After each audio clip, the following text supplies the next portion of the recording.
Morning class. Today I am going to explain you the chapter triangles, but before starting it, let me tell you that the proof of two theorems are deleted from your syllabus. The proofs are two triangles are the first proof is the ratio of the areas of the two similar triangles is equal to the ratio of the squares of their corresponding side. It is theorem number 6.6, which is on page number 141.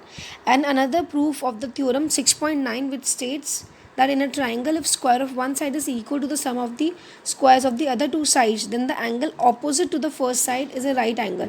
You also need not to go through the proof of theorem number 6.9. These two proofs are deleted from your syllabus. Rest complete chapter is there. So now let's start the chapter. अब सबसे पहले बात आती है कि triangle होता क्या है. ये बात आपको क्लियरली पता होगी कि एनी थ्री साइडेड फिगर, आपकी कंप्लीट थ्री साइडेड फिगर आपकी क्या कहलाती है? ट्राइंगल.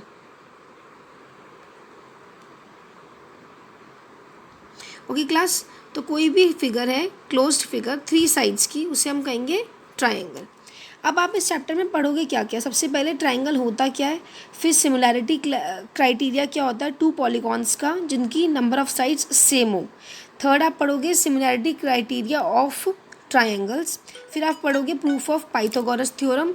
उसके बाद आप पढ़ोगे problems related two triangles and articles related two triangles. ये सब आपके सिलेबस में है इस वाले चैप्टर में की क्लास. Let's start.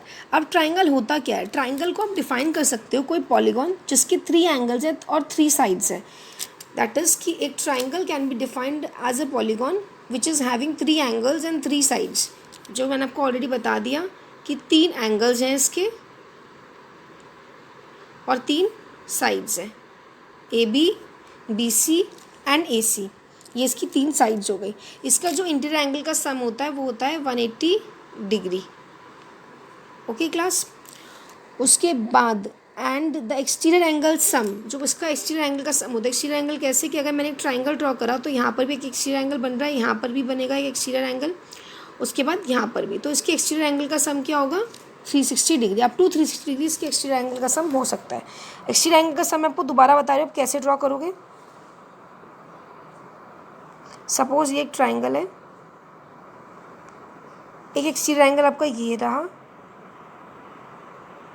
एक एक्सटीरियर एंगल आपका यहाँ पर है और एक एक्सटीरियर एंगल आपका यहाँ पर है. तो इन एक्सटीरियर एंगल का सम अप टू 360 डिग्री हो सकता है. अब किस पर डिपेंड करता है एक्सटीरियर एंगल का सम की एंगल लेंथ. और ट्राइंगल कैन बी, अब आपका जो ट्राइंगल है वो डिफरेंट टाइप के हो सकते हैं. आप ट्राइंगल को किस बेसिस पे आप डिवाइड करते हो. आप उसे लाइन की बेसिस पे भी कैटेगराइज कर सकते हो, लेंथ जो उसकी साइड्स की है एंगल की बेसिस पर भी. अब आते हैं scalar triangle, isosceles triangle, equilateral triangle. ये आते हैं आपके basically on the length of the sides. अब आपका ट्राइंगल है कोई भी, लेट्स से ए बी सी एक ट्राइंगल है, A B and C. If all the three sides यानी कि A B equal to B C equal to A C है तो आपका कैसे ट्राइंगल होगा? इक्विलेटरल. वहीं पर अगर आपके सिर्फ क्या हो, दो साइड्स इक्वल हो, जैसे कि अगर मैंने ट्राइंगल ड्रॉ करा A B and C. If A B is equal to A C but it is not equal to B C, then it is termed as isosceles triangle. और ज़रूरी नहीं है A B equal to A C ही हो, कोई भी any two sides can be equal, तब वो ट्राइंगल क्या कहलाएगा? आपका आइसोस्केलस. अब स्केलर ट्राइंगल क्या होता है? भाई मैंने इस तरीके से एक ट्राइंगल बनाया जिसकी कोई भी दो साइड इक्वल नहीं है, तो इस ट्राइंगल को हम क्या कहेंगे? Scalar triangle. अब on the basis of angles आ जाओ. On the basis of angles आपके होते हैं acute angle triangle, right angle triangle and obtuse angled triangle. Acute angle क्या होता है? All the angles are smaller than 90. मतलब आपके ने एक ट्राइंगल ड्रॉ करा,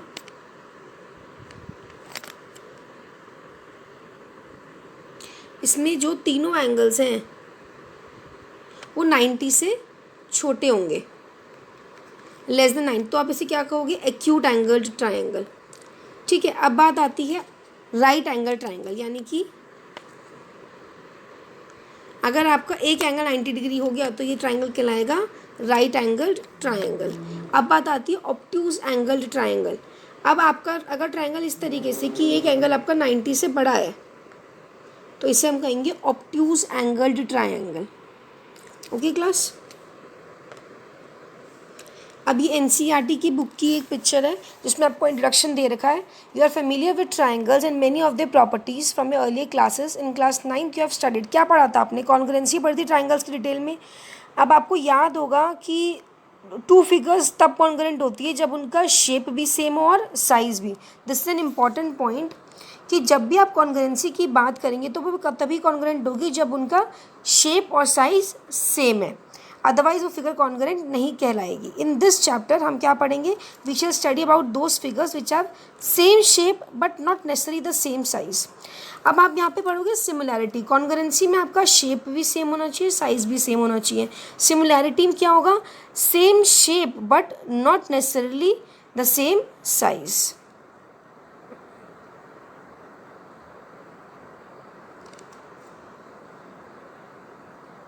ये एक इम्पॉर्टेंट पॉइंट था इसमें कि अब आप इस चैप्टर में वो फिगर्स पढ़ोगे जो कि सिमिलर है. तो two figures are having the same shape not necessarily the same size are called similar figures. In particular, we shall discuss the similarity of triangle and apply this knowledge in giving a simple proof of Pythagoras theorem learned earlier. आपने Pythagoras theorem पहले पढ़ी है. What is Pythagoras theorem?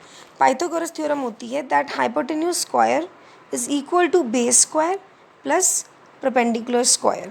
This is hypotenuse theorem. अब आप इन्हीं properties को use करके similarity, congruency जो भी आप यहाँ पे पढ़ोगे उनको यूज़ करके आप किस में अप्लाई करोगे? To find the proof of Pythagoras theorem. अब कोई भी दो पॉलीगॉन है, पॉलीगॉन मतलब नॉट जस्ट ट्राइंगल्स, कोई भी दो अगर पॉलीगॉन्स हैं उनको हम तब सिमिलर कहते हैं जब उनकी क्या सेम हो? Corresponding angles are equal and their corresponding sides are in the same proportion. मतलब क्या? देखो इसमें देखो आपको सिमिलर फिगर्स के बारे में बताया गया है. In class 9th you have seen that all the circles with the same radii are congruent. All squares with the same side lengths are congruent and all equilateral triangles with the same side length are congruent. क्यों? क्योंकि shape भी same हो गई और size भी same हो गया.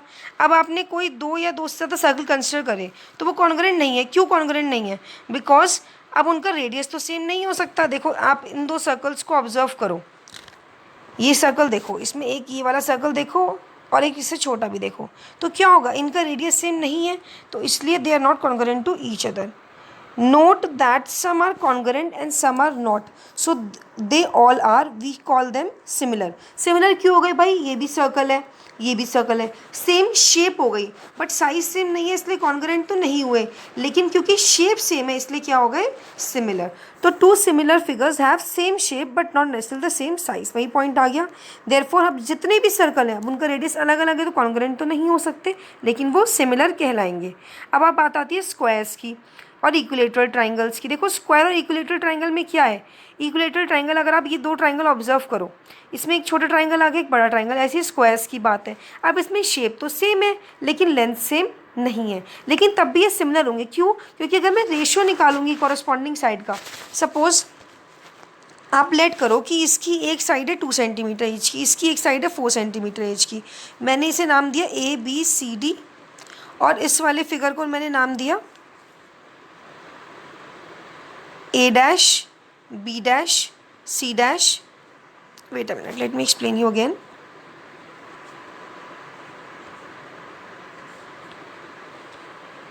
देखो क्लास, इस फिगर को मैंने नाम दिया A, B, C and D. इसे नाम दिया A dash, B dash, C dash and D dash. अब होगा क्या? देखो दोनों स्क्वायर्स हैं.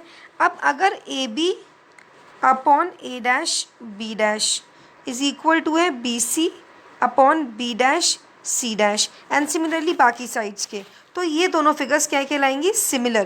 क्योंकि शेप तो इनकी सेम है और इसकी कॉरस्पॉन्डिंग साइड्स जो है वो सेम रेशियो में है. तो हम क्या कहेंगे? All congruent figures are similar. देखो जितनी भी कॉन्ग्रुएंट फिगर्स हैं वो तो सिमिलर होंगी क्योंकि उनकी शेप तो सेम है, साइज़ भी सेम है इसलिए कॉन्ग्रुएंट है. लेकिन क्योंकि शेप सेम है इसलिए सिमिलर तो होंगी, बट ये ज़रूरी नहीं है कि जितनी सिमिलर फिगर्स हो वो कॉन्ग्रुएंट हो. क्यों? क्योंकि सिमिलर फिगर्स का हो सकता है साइज़ सेम हो तो वो कॉन्ग्रुएंट हो जाएगी, लेकिन अगर साइज़ सेम नहीं है तो वो कॉन्ग्रुएंट नहीं होंगी.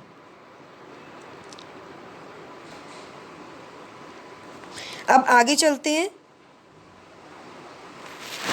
इस चैप्टर में क्या है ना, सर्कल एंड अ स्क्वायर भी similar? No, how can they be similar, क्योंकि दोनों की शेप ही अलग अलग है. Can a triangle and square be similar? No. These question by answering just at looking at these figures, क्योंकि फिगर्स की शेप ही अलग है. शेप अलग होते ही सिमिलैरिटी का पॉइंट खत्म हो जाता है. अगर कोई दो क्वाड्रिलेटरल है A B C D and P Q R S, are they similar? देखो ए बी सी डी को देखो, पी क्यू आर एस को देखो, नहीं, इनकी शेप भी सेम नहीं आ रही. देखो ध्यान से, अगर शेप सेम है तो ही फिगर कॉन्ग्रुएंट होंगी. These figures appear to be similar but we can not be certain about it. क्यों सर्टेन नहीं हो सकते? क्योंकि आप क्लियरली देखो ना, इन दोनों की आप शेप को ऑब्जर्व करो. You can not say that they both are having same shape, इसलिए आप सर्टेनिटी से नहीं कह सकते वेदर दे आर सिमिलर और नॉट. अब आगे आओ. You will at once say that they are the photographs of the same monument, Taj Mahal, but are in different sizes. What can you say about the two photographs of the same size of the same person, one at age of 10 years and other at age of 40? Definitely not similar, because shape तो same नहीं है. जैसे जैसे इंसान की as बढ़ रही है उसकी शेप भी चेंज हो रही है. अब देखो, two polygons of the same number of sides are similar if their corresponding angles are equal and their corresponding sides are in the same ratio. तो अब आपको बात यही ध्यान रखनी है, दो पॉइंट की तभी सिमिलर होंगे जब corresponding sides का रेशो इक्वल है और corresponding angles इक्वल है. ये एक्टिविटी है, रीड इट योरसेल्फ. अगर आपको इसमें कोई प्रॉब्लम होगी आई विल एक्सप्लेन इट. अब देखो, ये दो पॉलीगॉन देखो, ये दो क्वाड्रिलेटरल बने हुए हैं. इसमें देखो ए बी सी डी और P Q R S. Angle A 105 है, एंगल पी 105 है, एंगल बी 100 डिग्री है, एंगल क्यू 100 डिग्री है, एंगल सी 70 डिग्री है, एंगल आर 70 डिग्री है, एंगल डी 85 डिग्री है, एंगल एस 85 डिग्री है. यानी कि सारे एंगल्स इक्वल हैं. अब देखो आप कोरस्पॉन्डिंग साइड्स देखो कैसे चेक करोगे. A B upon P Q करो तो क्या लिखोगे? 1.5 upon 3. B C upon Q R करोगे तो क्या लिखोगे? 2.5 upon 5. C D upon R S करोगे तो क्या लिखोगे? 2.54 अपॉन 4.8. और A D upon P S करोगे तो क्या लिखोगे? 2.1 अपॉन 4.2. जब आप इन्हें सॉल्व करोगे तो all ratios will be equal to 1/2. यानी कि अब कोरस्पॉन्डिंग साइड्स का रेशो भी सेम है और कोरस्पॉन्डिंग एंगल्स भी इक्वल हैं. तो ये दो फिगर्स क्या हो गई? ये दो फिगर्स हो गई सिमिलर. टू क्वाड्रिलेटरल, एक स्क्वायर एक रेक्टेंगल है, of corresponding angles are equal but the corresponding sides are not in the same ratio. अब देखो इसमें सारे एंगल्स 90 हैं बट साइड्स का रेशो तो सेम नहीं है. 3/3.5 करोगे तो अलग रेशो आएगा और 3/3 करोगे तो अलग रेशो आएगा. यानी कि C D upon R S का ratio will be different from A D upon P S. इसलिए ये दो फिगर सिमिलर नहीं है. ये एक्सरसाइज है, फिर इन द ब्लैंक्स है. देखो सारे सर्कल्स क्या होते हैं? सिमिलर होते हैं, कॉन्ग्रुएंट नहीं हो सकते. सारे स्क्वायर्स क्या होंगे? कॉन्ग्रुएंट होंगे, क्योंकि एंगल्स भी सेम होगा और कॉरस्पॉन्डिंग साइड्स का रेशो भी सेम आएगा. अब किस तरह के ट्राइंगल सिमिलर होंगे? इक्विलेटरल ट्राइंगल और आइसोसेलेस ट्राइंगल. आपको दो ट्राइंगल बोले गए हैं तो इक्विलेटरल सिमिलर होंगे, क्योंकि आइसोस्केलेस में हो सकता है कि जो दो एंगल एक ट्राइंगल में इक्वल हैं वो दोनों एंगल दूसरे में ना हो, लेकिन इक्विलेटर में हमेशा सारे एंगल 60 डिग्री होते हैं. इसलिए इक्विलेटरल ट्राइंगल क्या होंगे? Similar. Two polygons of the same number of sides are similar if their corresponding angles are equal and the corresponding sides are proportional. अब आपको डिफरेंट एग्जाम्पल्स देने हैं सिमिलर फिगर्स के. सिमिलर फिगर्स क्या मतलब? आपको इस क्वेश्चन में क्या करना है? आपको एग्जाम्पल्स देने हैं सिमिलर फिगर के और नॉन सिमिलर. जो फिगर सिमिलर हो और जो फिगर नॉन सिमिलर. देखो इक्विलेटरल ट्राइंगल है, सिमिलर होते हैं. स्क्वायर्स होते हैं, सिमिलर होते हैं. नॉन सिमिलर क्या है? स्क्वायर रेक्टेंगल नॉन सिमिलर है. अब इन दो क्वाड्रिलेटरल को देखो, are they similar? Definitely not similar. एक के एंगल 90 डिग्री, एक के एंगल ही अलग है. अब आ जाओ सिमिलैरिटी ऑफ ट्राइंगल्स पे. दो ट्राइंगल तभी सिमिलर होंगे अगर उसके कोरस्पॉन्डिंग एंगल्स इक्वल हैं और उसकी जो कोरस्पॉन्डिंग साइड है वो सेम रेशो में है. अब देखो आपने इसमें, आपको याद होगा मैंने आपको कंस्ट्रक्शन का चैप्टर एक्सप्लेन किया था. In the school where I teach, I have explained construction. For those who are seeing my video but I haven't studied construction, आप ये पूरी चीज़ कंस्ट्रक्शन में यूज़ करोगे. Draw any angle x से y and on its one arm ax mark points, say 5 points P, Q, D, R and B such that AP equal to PQ equal to QD equal to DR equal to RB। अब आपने क्या किया, D से क्या करा, एक line draw करी parallel to BC, BC के पैरेलल आपने D से एक लाइन ड्रॉ करी। आप क्या ऑब्जर्व करोगे, AD upon DB equal to 3/2 है, और AE और EC को मेजर करो तो ये भी क्या आएगा, रेशियो इक्वल टू 3/2। तो आप क्या कह सकते हो, इन ट्राइंगल ABC जो ट्राइंगल है ये वाला, और ट्राइंगल कौन सा दूसरे वाला AED, क्या हो गए, ये हो गए similar. Why, because AD upon DB is equal to AE upon EC है। तो इसलिए आप ये बोल सकते हो कि ये क्या होगा, एक बेसिक प्रोपोर्शनैलिटी थ्योरम, कि इस ट्राइंगल के अंदर, ABC ट्राइंगल के अंदर जो आपने जो साइड्स बना रखी है इस पर्टिकुलर कंस्ट्रक्शन के थ्रू, उसमें आपके रेशियोज इक्वल आ रहे हैं। देखो, the ratio of any two corresponding sides in two equiangular triangle, equiangular triangles is always the same. Equiangular क्या हो गया, जब भी कोई भी कोरस्पॉन्डिंग एंगल्स दो ट्राइंगल की इक्वल होते हैं हम उन्हें कहते हैं इक्यू एंगुलर ट्राइंगल। अब जो थेल थे उन्होंने एक इम्पॉर्टेंट थ्योरम दी थी, इम्पॉर्टेंट रिजल्ट दिया था इसी इक्यू एंगुलर ट्राइंगल के लिए, क्या कि इक्यू एंगुलर ट्राइंगल में जो दो कोरस्पॉन्डिंग साइड्स का रेशियो होगा वो हमेशा सेम होगा। इसी को हम क्या कहते हैं, BPT, यानी कि बेसिक प्रोपोर्शनैलिटी थ्योरम या फिर थेल्स थ्योरम। इसी थ्योरम का आप यूज़ करोगे कंस्ट्रक्शन चैप्टर में। अब इसमें क्या लिखा हुआ है, if a line is drawn parallel to one side of a triangle to intersect the other two sides in distinct point. देखो क्या किया गया, ABC एक ट्राइंगल है, इसमें एक लाइन ड्रॉ की गई पैरेलल किसकी, BC के, जो आपकी बची हुई दो साइड है AB और AC को अलग अलग पॉइंट पे कट करेंगी, टच करेंगी। तो DE लाइन ड्रॉ करी गई BC के पैरेलल। तो क्या बताया गया है, the other two sides are divided in the same ratio, यानी कि अगर आप कोई लाइन ड्रॉ करते हो एक थर्ड लाइन के, कोई दो लाइन से पॉइंट जोड़ो और ऐसे ड्रॉ करो कि वो थर्ड लाइन के पैरेलल हो, तो वो बाकी दोनों साइड्स को भी सेम रेशियो में डिवाइड करेगा। हमें क्या प्रूफ करना है, AD upon DB is equal to AE upon EC। सबसे पहले हम क्या करेंगे, हमने DM एक परपेंडिकुलर ड्रॉ करा, C क्लास। हमने सबसे पहले क्या करा, हमने ज्वाइन करा BE एंड CD को, BE को ज्वाइन करा और CD को, CD कहाँ पर है, देखो CD को ज्वाइन करा और BE को, DE लाइन ड्रॉ करी BC के पैरेलल, उसके बाद B को ज्वाइन करा E से और C को ज्वाइन करा D से।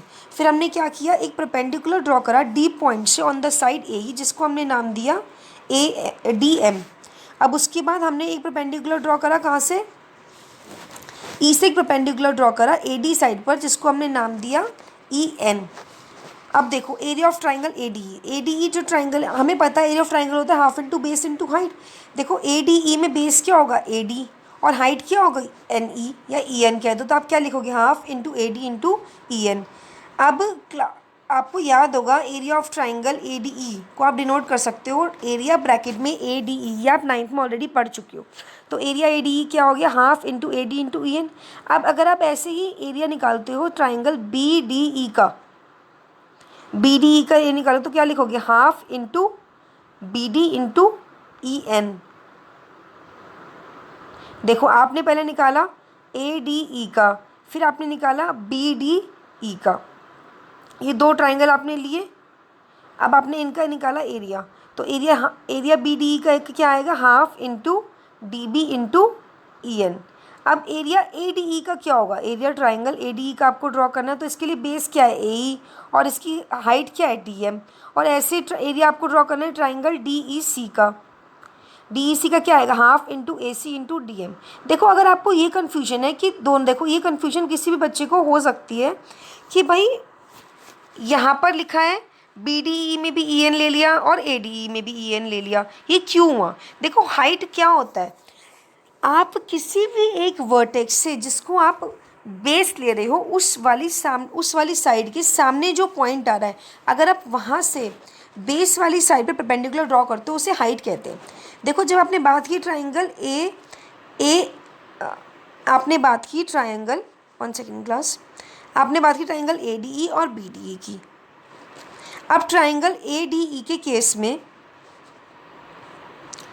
आपने बेस लिया ए डी को, तो आपने ई वाले पॉइंट से ए डी परपेंडिकुलर ड्रॉ किया, ये हाइट हो गई। एंड सिमिलरली जब आपने बात की ट्राइंगल डी ई बी की, तो सामने वाला पॉइंट है ई और ये साइड है बी डी। अब आप इसे परपेंडिकुलर जब ड्रॉ करोगे तो but naturally outside the triangle draw होगा, बट ऑलरेडी इसकी एक्सटेंडेड साइड पर है, तो ये वाले जो हाइपोटेन्यूज होगा या हाइट होगी वो बी डी ई ट्राइंगल के लिए भी यूज़ होगी। इसलिए बी डी ई का भी एरिया क्या हो गया, half into B D into E N, और ए डी ई का भी एरिया क्या हो गया, half into A D into E N. Similarly अगर आप ट्राइंगल लेते हो दूसरे वाला, कौन सा, ए डी ई और डी ई सी, देखो ए डी ई, देखो ए डी और E, A D E triangle consider करते हो तो हमने बेस लिया ए ई और डी वाली वर्टेक्स से हमने सामने क्या करा, परपेंडिकुलर ड्रॉ करा, ये इसकी हाइट हो गई, हमने इसे लिख दिया half into base into height. अब आपने दूसरा ट्राइंगल लिया, ट्राइंगल डी ई सी, डी ई सी में बेस किया लिया आपने ई सी को, इसी की एक्सटेंड करके साइड आपने सामने वाले वर्टेक्स से परपेंडिकुलर ड्रॉ करा, वो एक्चुअली में क्या आया, डी एम ही तो आया, इसलिए डी ई सी के लिए भी बेस की हाइट क्या हो गई, डी एम, इसलिए आपका इसका एरिया भी हो गया half into E C into D.